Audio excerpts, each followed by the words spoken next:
যারা এবছর মাধ্যমিক দেবে তাদের জন্য কিছু প্র্যাকটিসে রেডি করছি। তোমরা একটু মনোযোগ সহকারে দেখো, এতে তোমাদের প্র্যাকটিস হবে এবং তোমরা অনেক বেশি কোশ্চেনের অ্যান্সার দিয়ে আসতে পারবে 2027-এর মাধ্যমিকে। প্রথম কোশ্চেন, যে প্রাকৃতিক শক্তি ভূপৃষ্ঠের উপর কাজ করে এবং ভূমিরূপে পরিবর্তন ঘটায়। তাহলে এখানে উত্তর কী হবে? অন্তর্দয় শক্তি, বহিত শক্তি, গির্জনীয় আলোড়ন না মহীয়ক আলোড়ন? তাহলে প্রাকৃতিক শক্তি বলেছে ভূপৃষ্ঠের উপর, তাহলে এখানে কী হবে? বহিত শক্তি। হিমবাহ পৃষ্ঠদেশের ফাটলগুলোকে কি বলা হয়? এখানে হিমবাহর পৃষ্ঠদেশে ফাটলগুলোকে, এগুলোকে বলা হচ্ছে এখানে ক্রেভাস বলা হয়। বায়ুমণ্ডলের যে স্তরে উল্কাপুড়ে ছাই হয়ে যায় সেই স্তরের নাম কি? তাহলে উল্কাপুড়ে ছাই হয়ে যায় কোন স্তরে? মেসোস্ফিয়ারে। বায়ুর তাপ মাপার যন্ত্রের নাম কি? বায়ুর তাপ পরিমাপ করা হয় কোন যন্ত্রের সাহায্যে? তাহলে থার্মোমিটারের সাহায্যে। তাহলে দেখো এখানে ব্যারোমিটারের সাহায্যে কী করা হয়? এখানে বায়ুর চাপ পরিমাপ করা হয়। হাইগ্রোমিটারের সাহায্যে বায়ুর আর্দ্রতা পরিমাপ করা হয়। অ্যানোমিটারের সাহায্যে বায়ুর এখানে গতিবেগ পরিমাপ করা হয়। ঠিক আছে, নেক্সট দেখো, এল নিনোর প্রভাব কোন মহাসাগরে দেখা যায়? এল নিনোর প্রভাব এখানে প্রশান্ত মহাসাগরে দেখা যায়।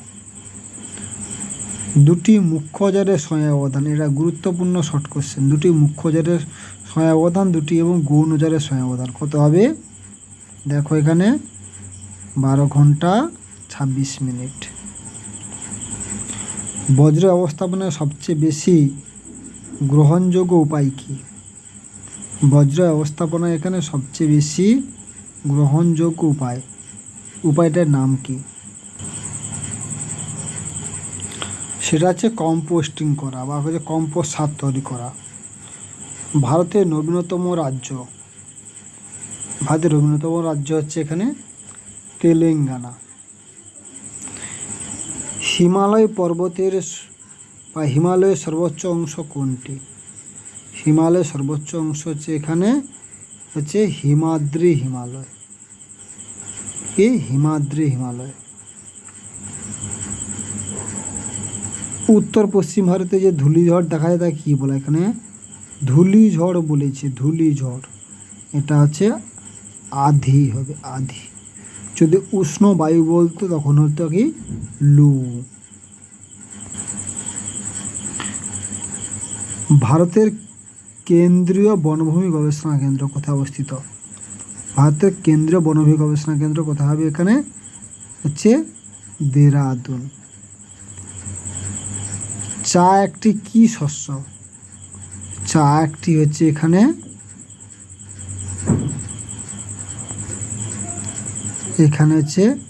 পানীয় ফসল হবে, পানীয় ফসল।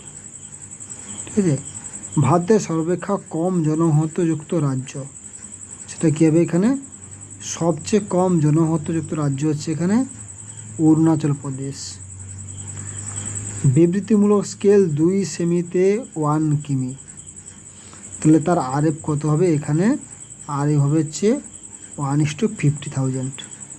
কারণ এখানে এটাকে যদি ভাগ করা হয় দেখতে হবে 2/1 করলে 2, 3, 4, 5 ভাগ করলে এটা যেহেতু 1 লাখ, মানে 1 লাখ সেন্টিমিটার সমান 1 কিলোমিটার, 2 দিয়ে ভাগ করলে এখানে 1:50,000 হবে।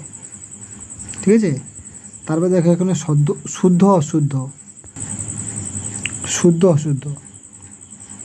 এই কোশ্চেনটা প্রায় আসে। হিমবাহের সঞ্চয় কার্যের ফলে মন্থকূপ সৃষ্টি হয়, সত্য না মিথ্যা? কিন্তু হিমবাহের সঞ্চয় কার্যের ফলে মন্থকূপ সৃষ্টি হয় না, এটা নদীর ক্ষয় কার্যের ফলে মন্থকূপ সৃষ্টি হয়, এটা মিথ্যা, অশুদ্ধ। লিখবে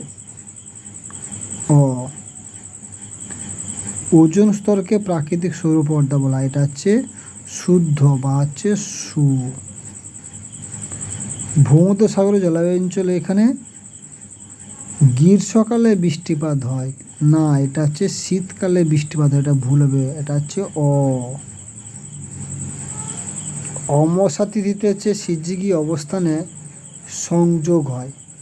হ্যাঁ, এটা ঠিক, অমাবস্যাতে কী হয়, সংযোগ হয়।